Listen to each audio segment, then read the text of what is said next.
Labas visi, šiandien tikiuosi vėl turim Jeep Grand Cherokee automobilį, 3.6 varikliu, 2015 metų, jį sumontavom Landerenzo 2 įrangą, viskas kaip matot, daug sumontuota kokybiškai, patikimai, dujų kompiuteris štai toje vietoje sumontuotas,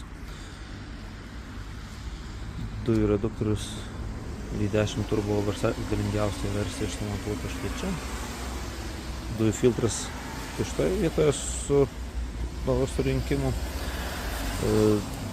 dujų vožto štai šitoje vietoje, kad būtų patogu keisti jį, tai lengva, priėjimas lengvas. Jungikliai štai tai sumontavom pagal kliento pageidavimą, aišku.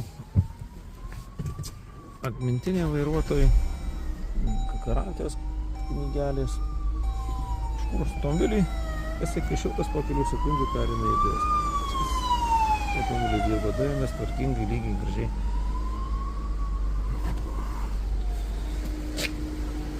Užpildymas sumontuotas čia, bet be abejo pilnaviduris, jokių perimų nereikia nieko. Dujų balionas jame sumontuotas 80 litrų. Į naujų dujų balioną sumontavom štai tokį magnetą, kad atsirinktų šiukšles. Štai atrodo bagažinė.